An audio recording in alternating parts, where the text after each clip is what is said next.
Boom. Bang. Rosa, how are you? I'm doing good. Doing good. Wonderful. Where are you right now? It's 10 p.m. over here. I'm in Turkey. The town is called Alanya.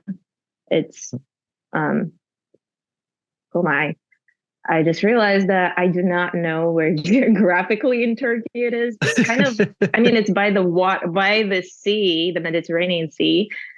So southern, I think the I don't know, southern chances Turkey of the perhaps. Turkish people catching this episode is low, so I don't think you're going to hurt anybody's feelings. It's going to be fine. But see, like I've been in the States for too long, so I kind of like via What the is too long, osmosis Rosa? learned 10 years, I think, 11, 10,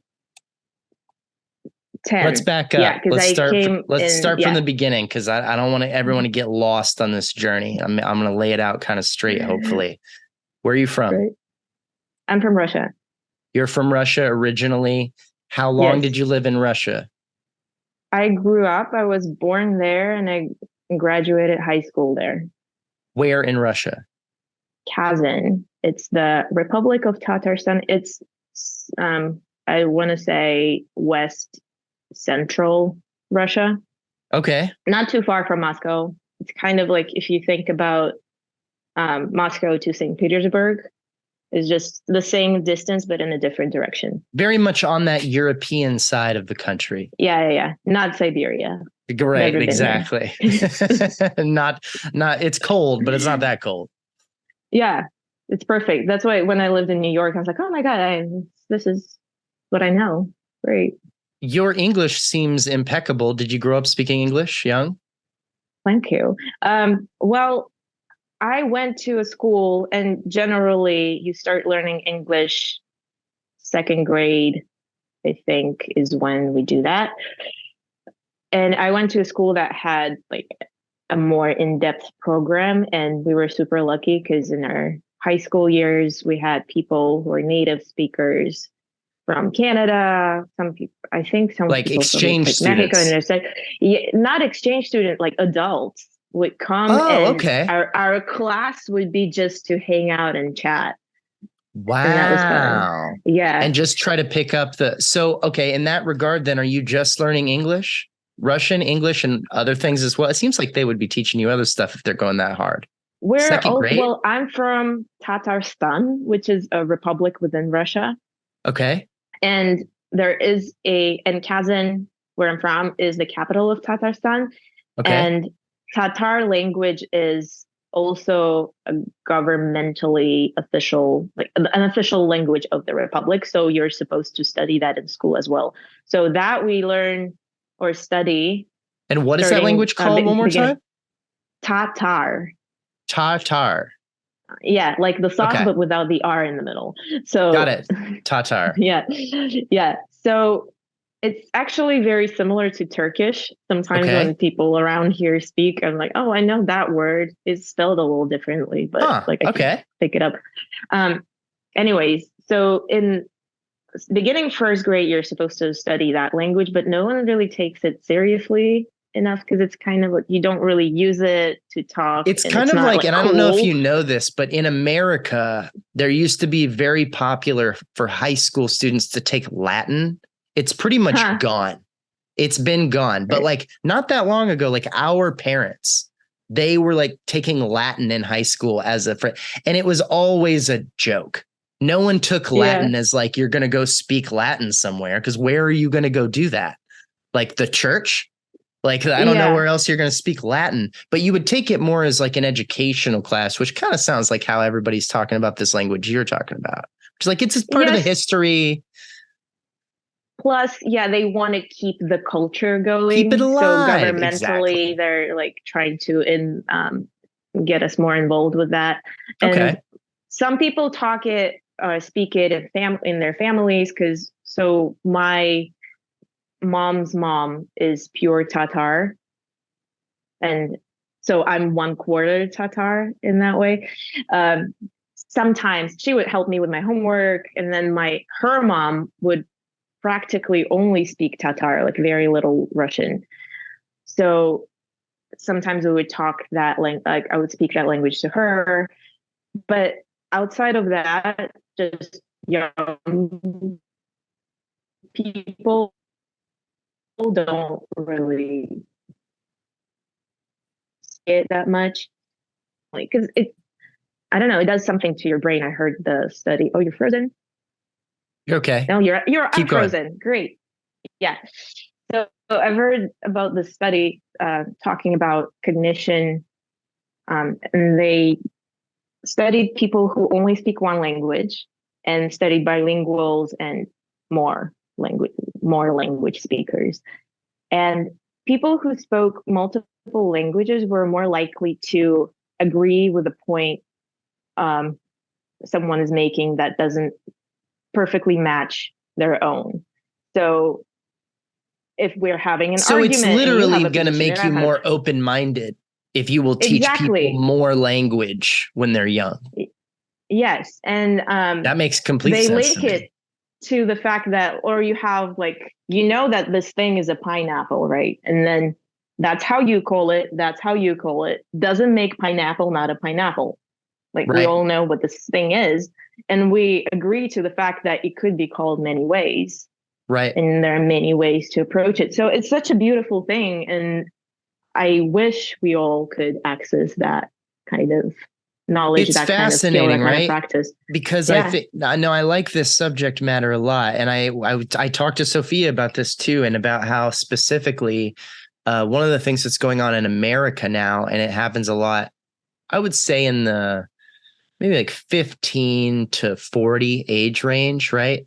There is, Mm-hmm. and there always has been in American English, but it is like ramped up right now, which is like we quickly find that a certain word or phrase is inadequate to describe precisely what we mean.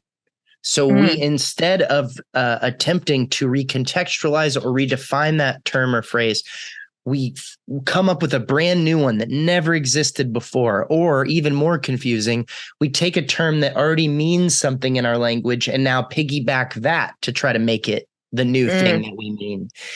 And it's this constant, very progressive, very aggressive attempt to specify language. And the motivations for that change all the time. But right now, it seems like the number one motivation is to remove offense. We want to make sure you don't hurt anybody's feelings. We want to make sure that we refer to people how they want to be referred to. We use language that makes everyone comfortable and happy as best we can. And at the same time, there's all these older languages around the world than American English that don't change like that. They don't reinvent themselves as often, as frequent. At least that was a lot of the conversation we had about Portuguese and about like French. But I'm curious, from your part of the world, these two languages that I'm very unfamiliar with in particular, right? Tatar and then Russian. I don't know much of either. Is that the culture? Is there an effort to improve the language for the sake of anything, like trying to change it, trying to affect things? Or is it like the language is ancient, it's in stone, we should protect it? Conservative approach. There's a little bit of both. I think naturally because we live in a global society and we have internet and it's this constant like exchange of concepts, ideas, words, right? Certain words came into to Russian culture from the United States. So the word is obviously English. And that's been going on not just recently, like always throughout history. We have, like, if we think about food, right? We call croissant. Yeah, it's French, but in Russian language, especially among the younger crowd, there's a lot of adoption of English words happening just because. So we're doing it to everyone else's language, is what you're saying. I mean, but it's not I don't see it as a bad thing. There is an right. No, I'm not casting it one way or the other. I want to make that clear. It's just observational. Yeah, I think everyone, well, I think English culture or English spoken culture has a very, takes up a lot of space everywhere. You know, it's not because the Americans or the British are doing this colonization of the world's languages. Yeah, right, It's right. just But the you're fact so that the right. It's culture like itself. pervasive. Yeah. And we like most countries watch American or British TV shows, right? Yeah. Not a lot Yeah, no, of that's our biggest Americans export is watch our Russian culture. movies, right? Right. So simply because of that, adoption is happening. Just because you Right. see something, you see someone cool saying something and you want to repeat it, But replicate do it, people do do something that about it. in Russian? Like, do they come up with new Russian words for things? Or do you're walking around Moscow and you're hearing a lot of people say, like, that's dope? Like, or like they're picking up an American thing, or are they coming up with a new Russian slang? Is there Russian slang, a lot of it? I don't think, nothing like a new Russian word doesn't come to mind. Funny thing, I was teaching That's today. my point, though. Yeah, I was teaching today, and this girl, she's 10, 11, something like that. And she goes, It's very "Oh, tall. Rosa, I came up with a new word today." And it's just some kind of like blah, blah, blah, like gibberish, Yeah, yeah, but yeah. obviously Russian. And I was like, okay, what is it? So what does it mean? I was like, I don't know. And then like she will come up to me, okay, I came up with this word today. I'm like, okay, what is it? Like that's just something like a kid does. Yeah, it's And not that's about the meaning, fine. it's about the feeling of saying it. Right. Yeah. Yeah. I don't, yeah. But to your point, I don't necessarily think I think there are different Russian versions of like brands. Right, So of course. like But it's if not you think of it changing like, the way American English is. yes, exactly. It still stays within the Russian culture. It doesn't infiltrate how And Americans that too. speak, Yeah, right? right. We don't all of a sudden start using Russian words in American English Unless you have someone like me coming and telling and someone sharing your about this thing. beautiful language with us. Yeah, it's like Russian cursing. Everyone loves Russian cursing. Like, that's that's the thing. Absolutely. Like, Can you teach me some um, right now? Because I don't know any. I could. What do you want to know? It's Give so me your rich. favorite. Let's start with your favorite. What is the thing that Um, slips out of your mouth when you drop something on the floor? I mean, it's probably blять, but it's What does that mean so the roughly? clear trans cunt maybe or whore or like Nice. it's yeah, I think it's like yeah, more whore than but Guys, it's cross like a between a whore female and a cunt. slur. Yeah. Yeah. But it's also but the beautiful thing about I'm really into etymology, so I'm I gonna get love it. nerdy a No, little bit. hey, are you hating this conversation? I'm not hating this No. conversation. Let's go. Okay, so if you decompose it, what it means is a lot of love. What?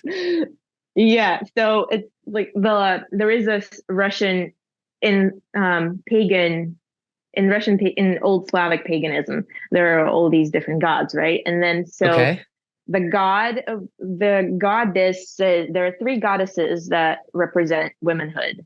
And there's like a pre-female, like teenage female, right? Then there is the woman, and then there is the mother. Right. So the woman, her name is Lada, and so blять, it's kind of like, and B stands for a lot, like Okay. big, and so together combined, they're like, oh, there's a lot of love, but it has culturally it has such a negative connotation to it. But then if you Right. think about the composition of it, there's nothing It's bad about it. harmless. It's just like lots of Right. love. And then when you say it like in the spur of a moment, you're just like, if you think about it in Right. that context, you're like, oh, I'm doing good things. Like, why not? But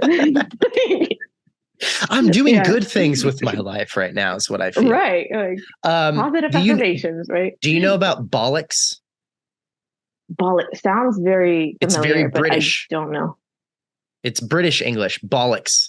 Bollocks is a curse that's Oh, like right, damn, but it right, means testicles. So it's like saying balls. It's like bollocks. right. But a dog's bollocks, which means a dog's testicles, that's really good. So it's like For real. You would be like, oh, man, mate, I've dropped this thing on the ground. Bollocks. Oh, bollocks. Right. That's terrible. Bollocks. But your new car, so you drive your car around, that car, it's the dog's bollocks. It is the dog's bollocks. I'm telling you. It's like very good if it's the dog's testicles, but if it's regular testicles, it's bad. I mean, that's kind of true. Just if we think about it. I guess our dog's testicles great. I don't want to spend too long thinking about it, if I'm being honest with you. So, okay, I have to get a little bit of actual story from you. As much as I want to talk about language for the rest of the show, I would. Right. But how did you end up in North Carolina? That is far from Russia. It was a journey, man. When I was graduating, well, I grew up dancing. As many young Russian ladies do. Except for I was pretty bad to begin with. Like, honestly, that's not what you normally hear on these dance episodes of random. It was so random how I ended up dancing to begin. Well, when I was 5, my parents kind of like did the thing that every parent does. Well, you have a girl, you go send her to the dance class. But they didn't do much research, and they sent me to this ballroom dancing lesson where everyone was twice my age, and I was just like, what the fuck is going on? So they were like, okay, she's too young. Bring her back when she's older. I'm like, okay, but they never did. Then cut to 5th grade, I had this friend who was a former gymnast.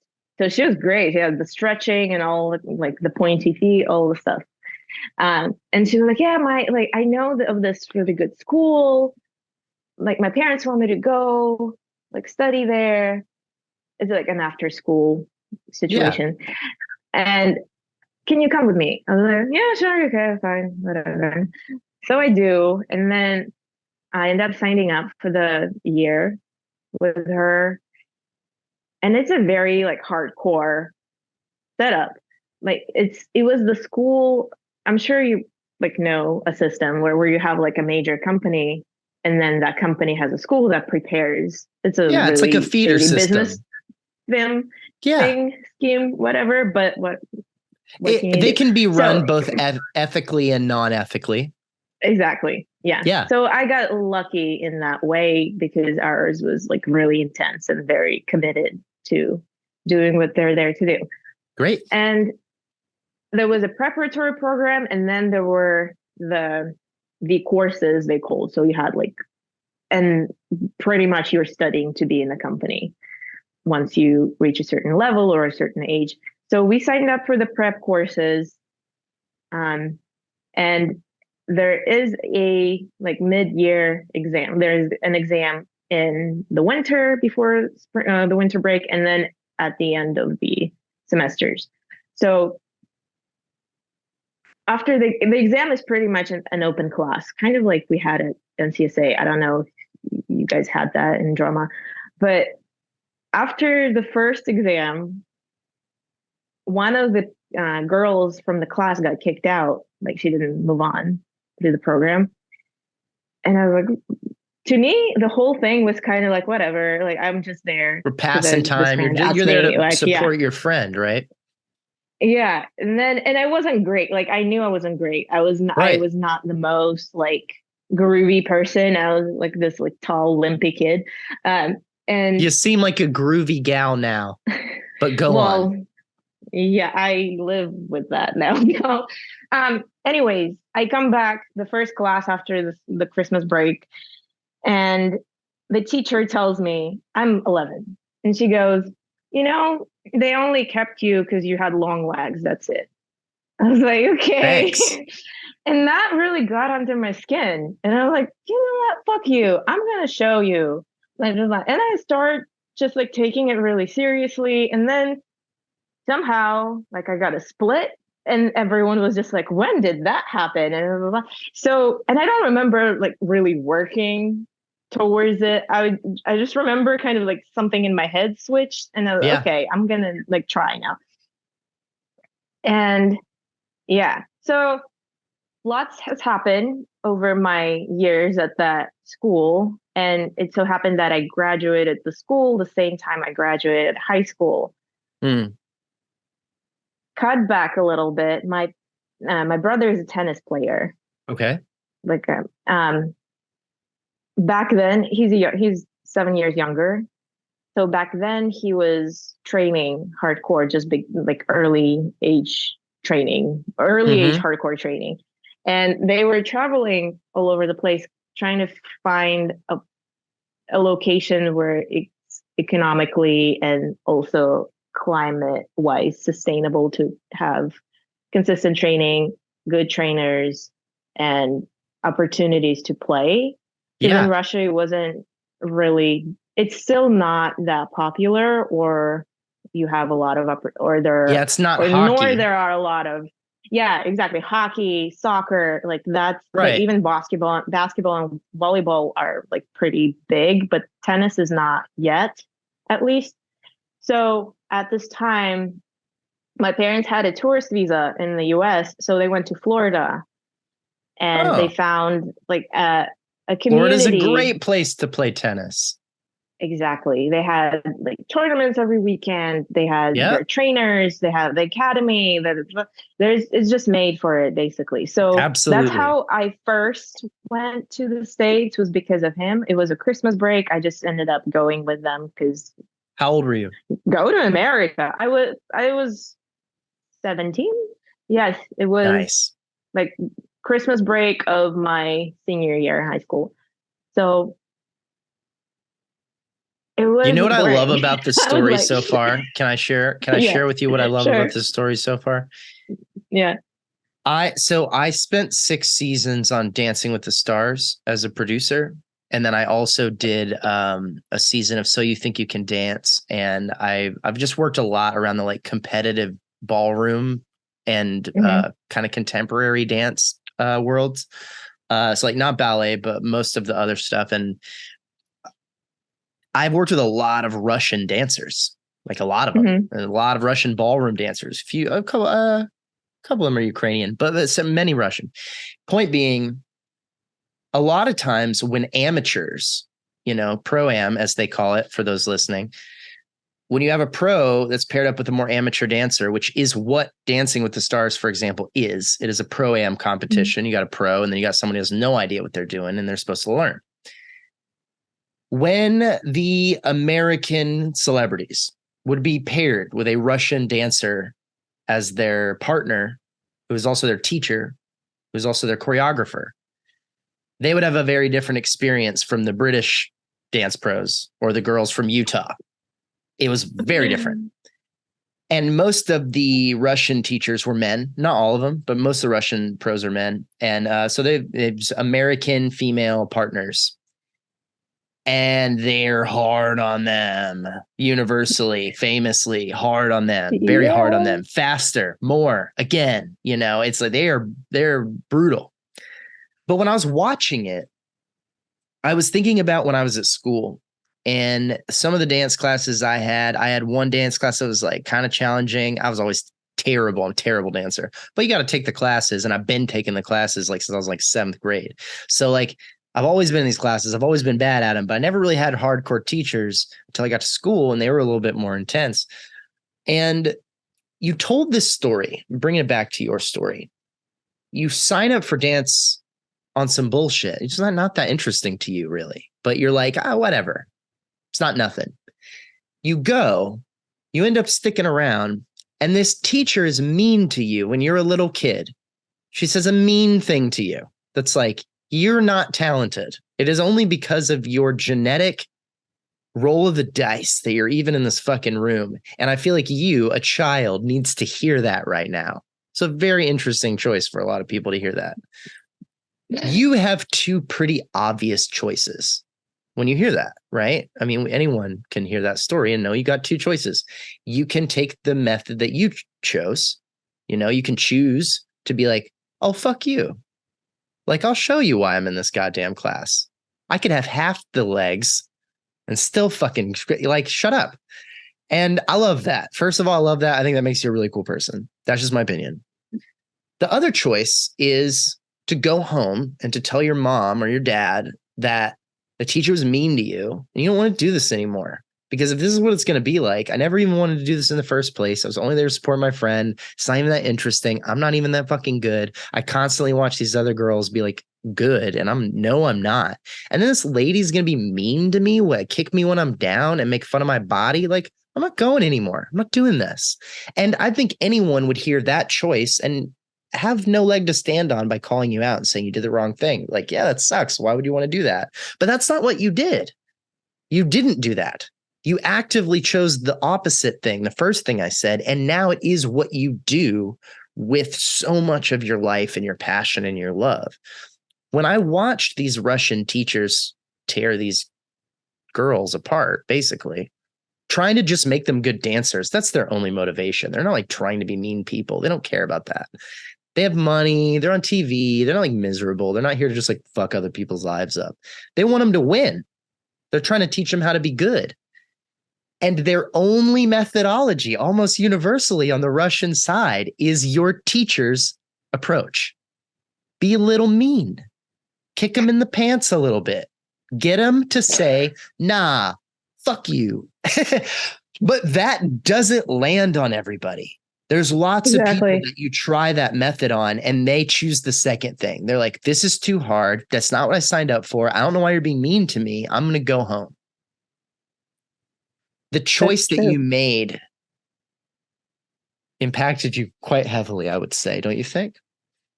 Yeah, but I agree with you. It's such a personality-based thing. That is just my personality. Right. Like when I'm very contrary, like, or contradictory. How many Russians that you grew up with share that personality with you? Does it feel like a distinctly kind of Russian thing? Or did you stick out where you're from as like that one girl who's rebellious and like gets the tattoos on her arms of the, what is that, a snake? It's a snake. It's a new one. I got one. It looks super badass. I'm not talking shit. It looks super badass. Thank you. I really love it. If we get there, I might tell a story about it too. But so I don't know. I don't think that's a uniquely cultural thing. Maybe like in the USSR times, that was sure. how and these you people I'm things. talking about, right? We're talking about your teacher. We're talking about these people. I'm talking about these are people in their 40s. These are people who are not our age. I mean, I'm older than you probably, by the way. How old are you now? 30. Yeah, so I'm 5 years older than you. We're pretty much the same. But we're just on that cusp. We just don't remember that time. Am I right? Exactly. Yeah. Well, I was born 3 years after Soviet Union was done. Right. But my parents grew up in it. My grandparents grew up in it. And every adult in my life was a part of that culture. Right. So yeah, like our teacher threw shoes at us, you know, she almost threw a chair. Like, and what are your opinions on that now, though? I don't think now it's as accurate. Like, I think because the adult now is more of like our generation kind of human. But how much value is in the tough love versus the nurture? You know what I mean? I think because exactly here you are a dancer because she was a little mean. Well, but who's to say that I wouldn't be me without that? If like, we don't know what would have happened. Yeah, exactly. Like, we don't know what would have happened. I think what you said is perfectly on the spot because it works for certain kinds of people. Like, it works really well for certain kinds of people. Doesn't work for a lot of people. And it crushes those other people. It really fucks them up, to be honest. And that's why I love about teaching is it's almost like you have to be a good therapist to be a good teacher, because you have to observe.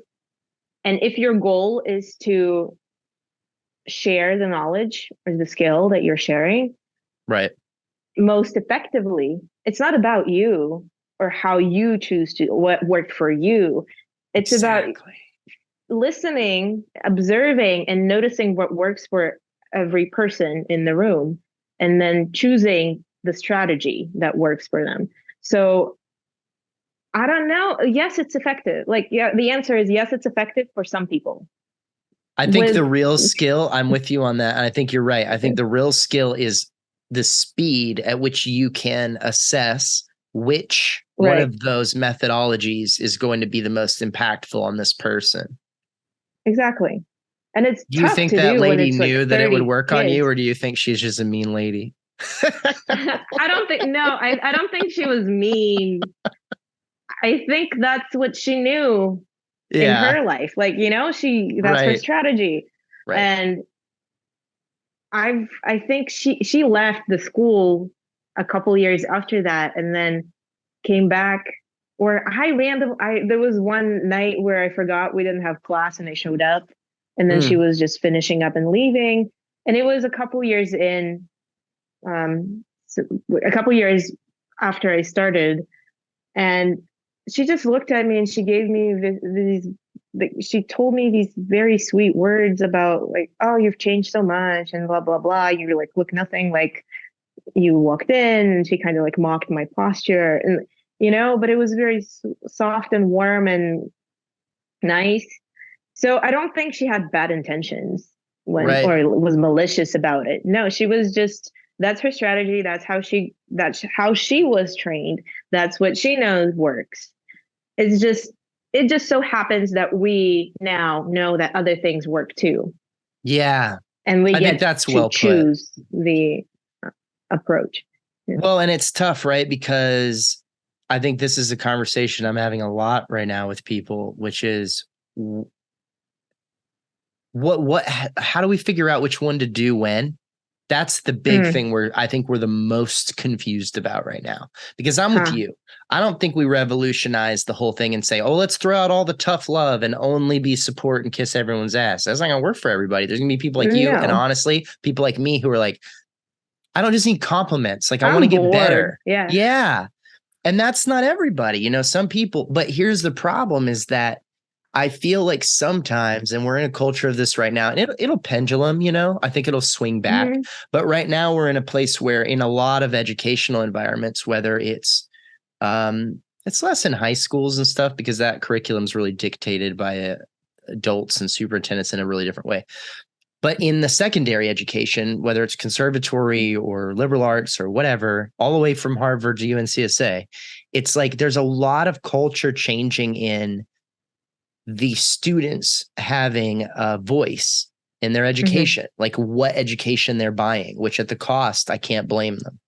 But at the same time, if you already knew what you needed, you wouldn't need school. You'd be ready to go. So where do we meet in the middle between obviously you want to sign up to get what you want to get and pay for your product, and at the same time Hmm. you've got to trust that this people you're paying to teach you something know how to teach it to you.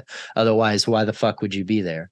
So we used to, I think, largely err on the other side, which is like, shut the fuck up, give me your money, you will learn, and then good luck. I don't know, eat shit.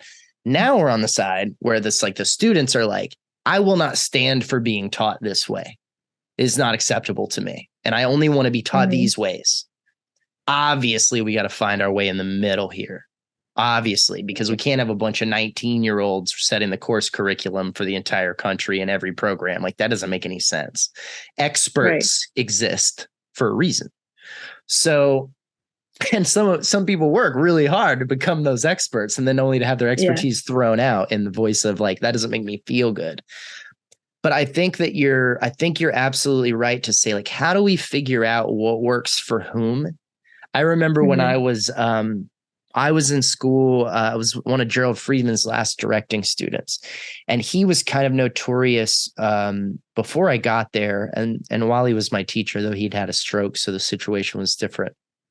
But he kind of famously, he was a very critical teacher. He was not a fluff you up and compliment you teacher. And there would be occasions when it would be brought up of like, can I hear a fucking compliment? Can I get some feedback? Did I do anything right? And his attitude was like, well, sure, you did plenty of things right, but I don't find that we have time for that. There's so much to fix. He wasn't trying to be mean or like hurt your feelings. I think there are students who do need that fluff up a little bit, little compliment sandwich. I think that can be very helpful. But I clicked with that particular teacher. I did. Not everyone's going to. I did because I don't need as many of the compliments either. I don't need you to fluff me up. I don't need you to support me, help me get better, fix me, make it better. I want to drill it again. Tell me 10 things to fix. Like, and I think one of the things that's tough, and I would love to hear your thoughts on this because you've experienced this more intense education throughout being young. And now, you go to school of the arts, and dance is an always learning thing. I'm curious what you think as far as when you're working with other artists, what is the ratio it feels of people who respond to that kind of like grind versus people who really need a little bit more fluff, a little bit more comfort? Like when you're in people your own age that you're working with, does it, I mean, because you seem pretty tough. I don't want to give you too much credit. We just met. Thanks. Let's think. As you were speaking, the first thing that came to mind is, oh my God, Liz Lerman is a choreographer. Okay. She came up with a feedback practice, and I can't believe I can't remember the name. It's something critical therapy, critical response practice, something along those lines. And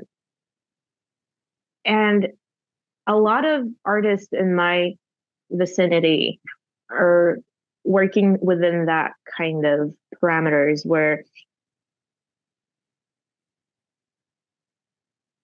it's about trying to remove your personal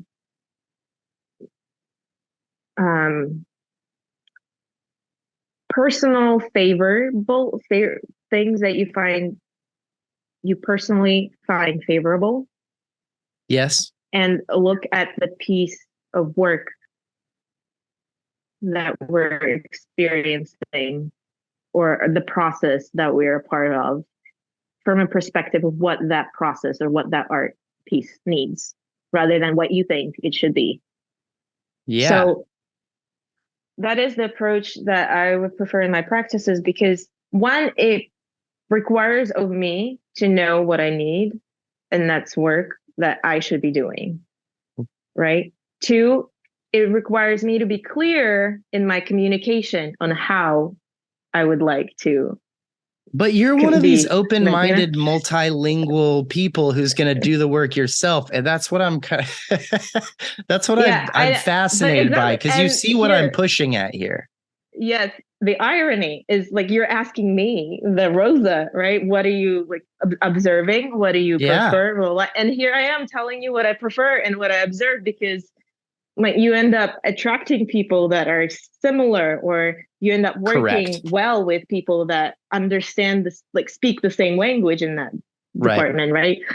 So I can also adjust and adapt. I'm happy to do that for the sake of a great project, for the sake of because I think it all goes back to perspective.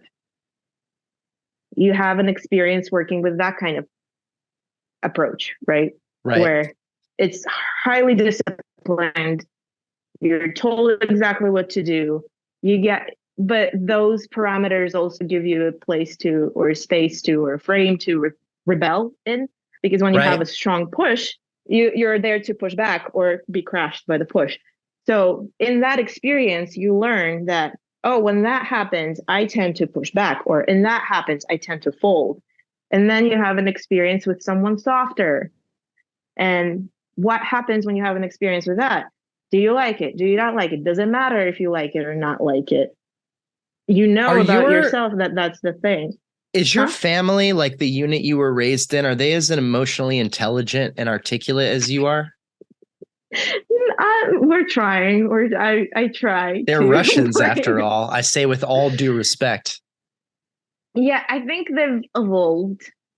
It took me moving and have a lot of distance, spatially, time-wise, from them to process all of the things, as like we all have the little burns that we carry and like that. Like what? like inner teenager, like, oh, they do this, they say this thing, they talk. There are certain Yeah. traumas, let's say, but it Why do you takes put the word time traumas in quotes? because they have various, I guess, because to me, trauma sounds big. And then I think there are micro traumas, I guess, and Mm. then like macro traumas, and then the I stuff actually in like that a between. lot. That makes a lot Yeah, of sense to because me. My wife is a therapist. I'm going to run that by her. I guess, yeah. I mean, I I like, don't no, that makes a lot of question sense to that your me. wife is a therapist. No, I Yeah. know what you meant. I know what you meant. No, and I think you're right? Because your perspective on the time. I mean, your first breakup when you're 16 is the end of the goddamn world. It's all over. And Yeah. when you're 30, you're like, that was nothing in comparison to what I Right. later dealt with. That was fucking Another nothing. one. So Okay. Yeah. some of it's just perspective and time. And so, but that doesn't diminish the fact that when you were 15, it felt like traumatizing. Like Exactly. it was that gravity at that time. And that deserves that respect for sure. What are you doing in Turkey? I'm visiting family. They live here. They moved back in 2016, 17, something along those lines. Why Turkey? Why not Russia? Um, Russia's cold, too cold for tennis. My brother plays tennis professionally now. My parents Oh, both play great. tennis just because they love it. Yeah.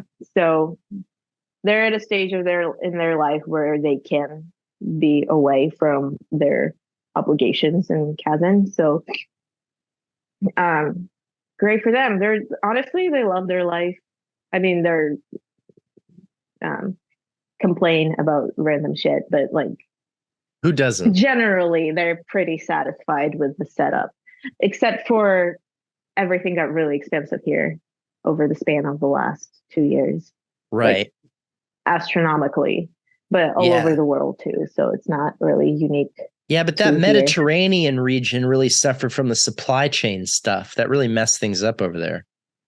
Yeah, and then they had the elections, and then after, like, they always have like some kind of craze after the elections, Right. and all. I mean, all the wars didn't help. Like, Yeah, it's no, not that like region is a no mess. country is isolated. Like the Right, of whole course. um But you live in New one York event. most of the time, yeah? No, I actually moved back to Russia in October 21. Okay. Yeah, for a bit, not forever. My next stop, I just recently decided, so I'm super excited. I'm going to move to Mexico City. I'm starting Great. I Yo estudio español now and through I had a moment where I was like, I don't know what's gonna happen next. But and then just recently it all started unfolding beautifully, and I was like, yes. But that's like Latin America is my next venture. What's your attraction to that? Location wise.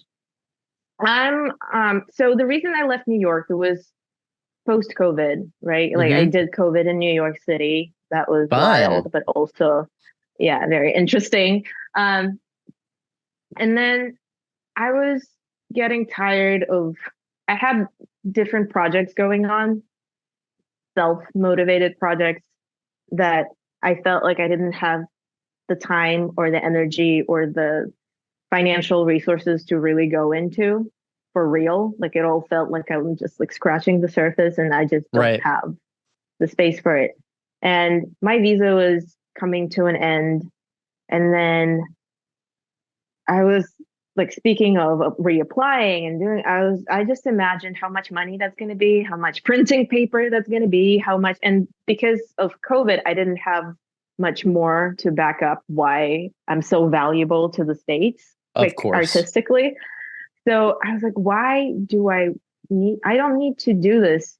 Like I can just go home, be home, not pay rent, Yeah. live in the woods, Mm. kind of, and have that, like a loner in the cabin year where I get Yes. to process all the shit that has Very happened in the attractive past to 10 me. years. I, I, not, yeah, it was a very weighted decision because a few months before I actually decided, I had this emotional like urge to go. Like I'm going. I had the choreographer or I'm going somewhere. Like I wanted to leave just because I was feeling very stuck, and again, like I needed something. Like I didn't get to do a lot of creative things that I've been accustomed to doing. So it was really pushing me psychologically, emotionally, and I was like getting really depressed. And I'm like, what's going on? I don't understand. And then I started thinking about it, and I'm like, oh my god, yeah, because I don't really need to go. I just need to start dancing more again, or Right. like do more creative things, like painting and all that. So I moved through that, stayed in New York, and then when the visa was coming to an end, I'm like, there's no fucking way I'm doing all the work to reapply. And then it's just stupid because for what I need to accomplish right now, I need a space where no one's getting on my nerves, where I don't have Yeah. roommates, even though I love them to death, or loved the ones that I had back then, Right. where I have just the space and the time where I don't have the pressure of, oh, will I be able to pay rent this month? I don't know. Right. Let's see. Oh, yay, someone paid me just now. Great. But like that, everything that was happening every month for a couple years, like if it does something psychologically, and I needed to be able to just exhale and think about what's the next step. So that's when I moved. And I was there for like since then, and I come here to visit family for a month and a half every now and then. But now, yeah, I'm gonna be there until October, I think, or something around that, and then that's when I plan to move to Mexico City, which is, you asked why, because I've had my time where I had like I needed something small, not very intrusive.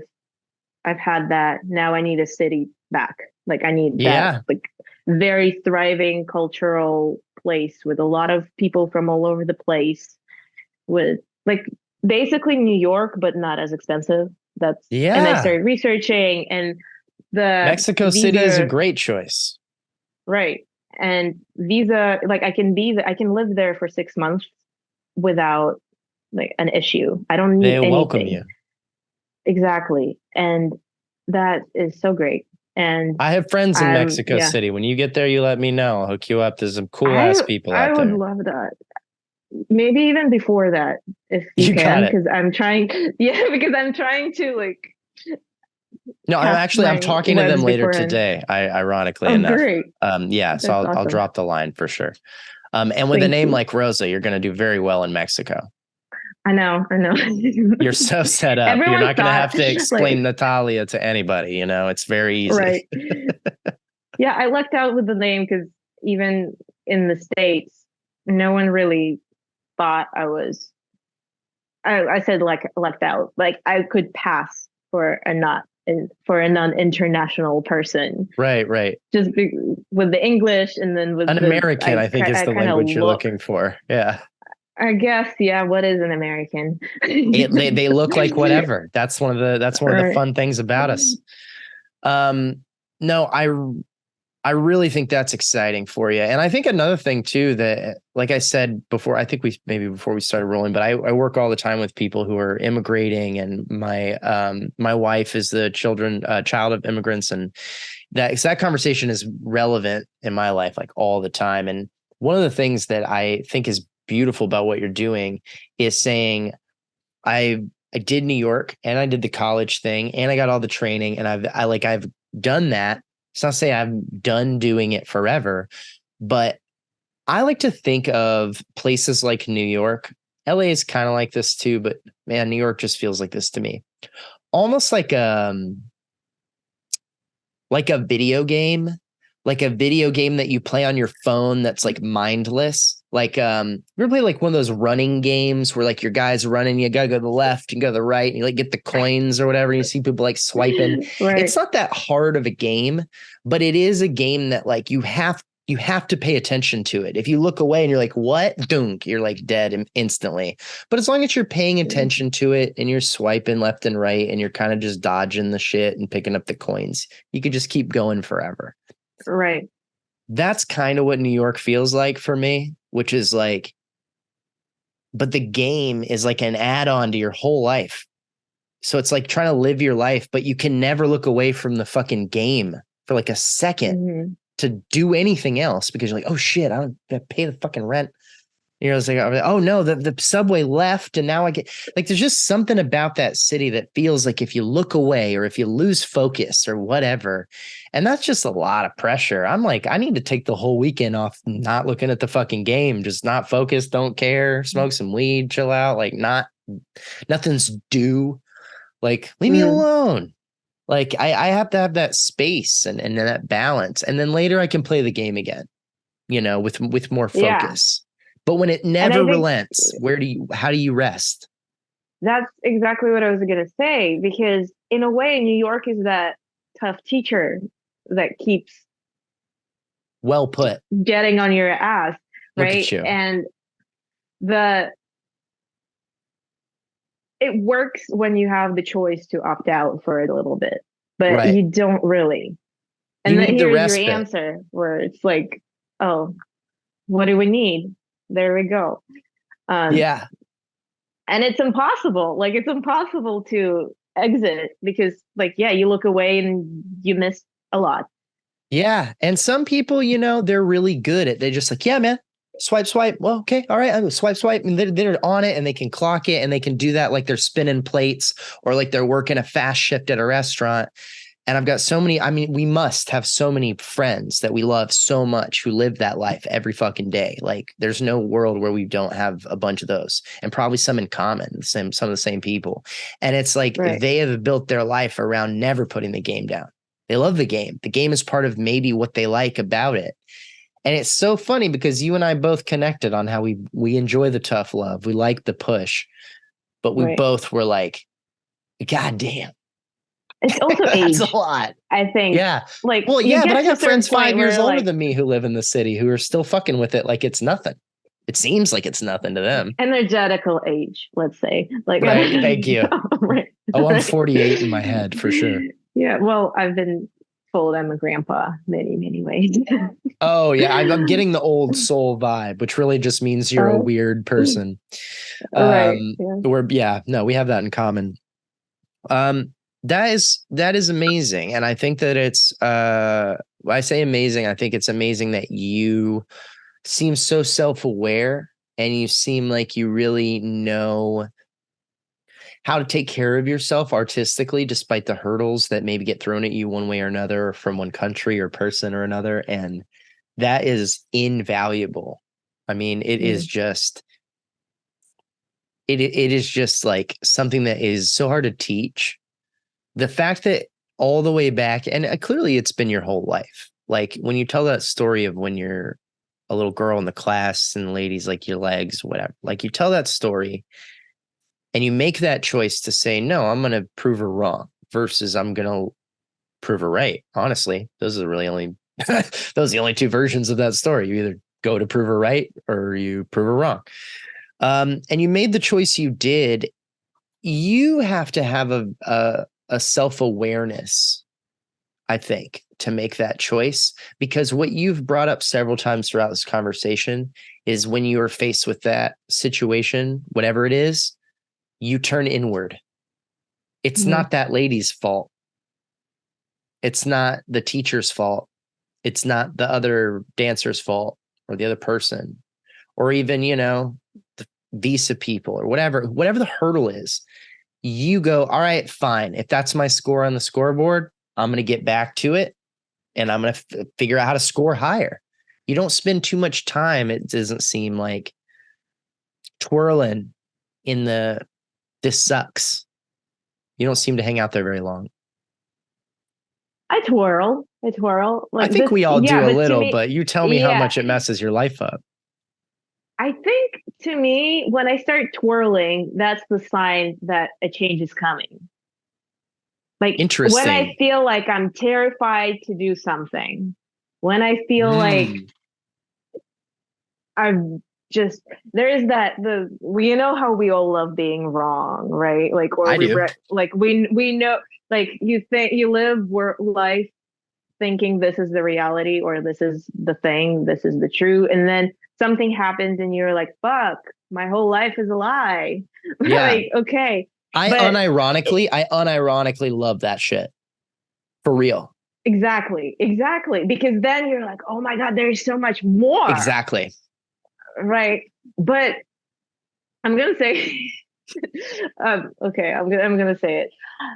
I learned there was a like I noticed something in the past, but I like worked through it in my head, and I was like, this is not no longer the reality. But I remember being so mad when someone would tell me what to do during sex. Like, I was just like, why would you tell me that? Like, Yeah. like it was Okay. like I would get really angry about that. And then I started thinking, like, why is that Why does it bother you? pissing me off so much? Like, Right. why is that the thing? But it's that same thing. And like, you know, when we're having these intimate experiences, our subconscious is at its most vulnerable, and Yes. we're not covering it up with what we were telling ourselves about ourselves. We're Right. like naked, quite literally. Yes. Um, and I was like, what the fuck is that about? Like, I don't. And then I started realizing, like, oh, yeah, it's that thing when you feel bad about being wrong because you think you were doing something You don't and want to it be turns out it corrected. wasn't.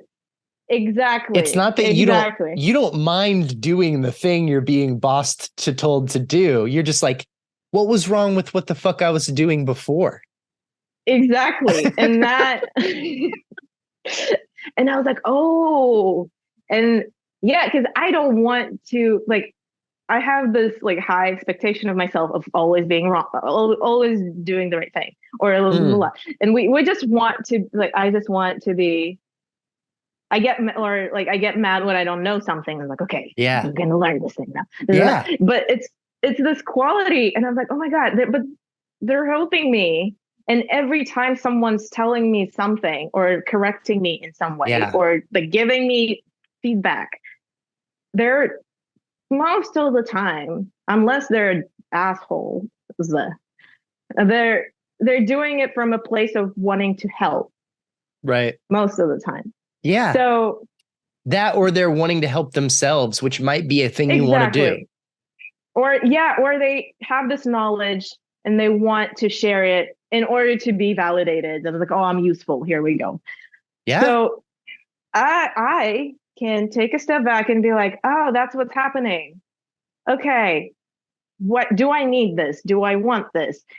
Well, I have all these choices. And I think having that moment to step back, take account of all the potential opportunities and be like, oh, this is what I'm gonna do right now Yeah. is such an empowering thing. And I Yeah. don't remember why I started going there. No, I have But like 4 things on what you said. Don't worry about how we got here. That's not important in the show. People can rewind. right. I don't give a shit. They Yeah. rewind. I'm 1,000 years old. They can back it up or whatever the fuck people do. Right. No, a few things on that I love. First of all, I'm so like that. I'm so very much like that. So I relate to your experience in that way.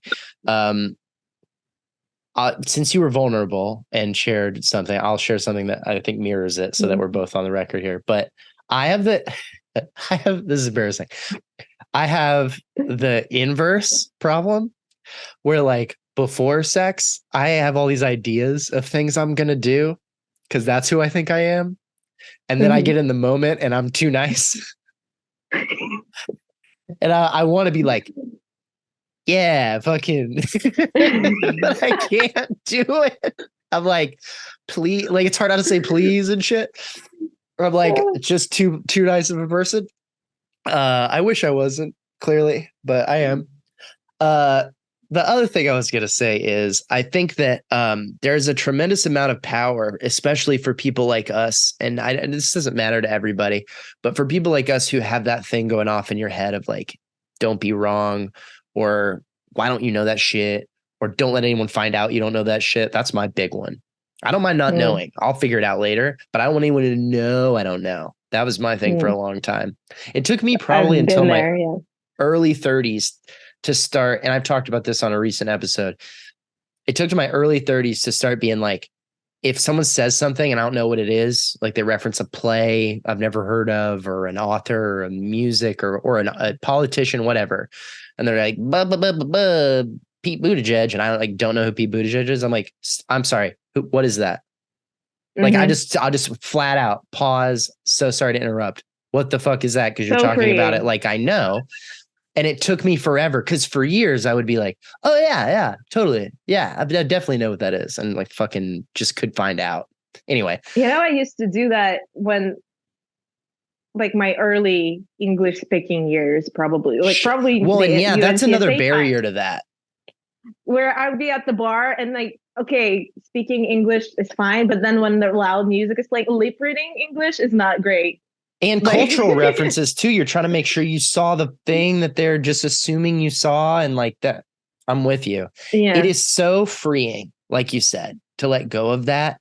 And I would say on a whole, Rosa, I don't know where you are on this journey. I'm very much on it myself, but I invite you to come along further if you're not already thinking of it this way. It is so freeing to be the one that's always right and not need anyone to fucking know. They don't need to know. You're right. yeah, And maybe they're wrong. Maybe they're right too. But to keep it more like a little surprise secret that you yeah, have, yeah, that yeah. you really know what the fuck is going on, and to not need everyone to know that's who you are. It's like becoming a grand, like master of your own mind in a way, because if you're someone that finds yourself regularly being right about stuff, and it's because you work hard to like pay attention and be smart and read things and know stuff. If you find yourself in that position all the time, that's great. That's a good thing. That's a great quality. It's probably one of the things you fucking love about yourself. I love that about myself. But it is quickly one of the things other people will fucking hate about you, even though it's a great quality. It's so annoying. So the best marriage of that quality with another quality is just the aloof nature of not giving a fuck if anyone knows you're like that. And then later when they're like, Rosa, you were so right, you can be like, yeah, I know. Yeah, that's been me my whole life. I didn't, to me, that the surprise of I there is nothing like I love when people expect less of me and then I Yeah, like do something and then they're that's just the like, hustle, what? baby. That's the hustle. Yeah, that's the most satisfying thing. So like it's never like I was never, maybe when I was much younger, or like where I felt like when it was like with someone like a teacher or someone Yeah. you respect, where you want to like really let them know that you get it. And then, Yeah. but to me, like being a teacher's pet was also like kind of like, Sure. yeah. So it's that like balance of they know, Right.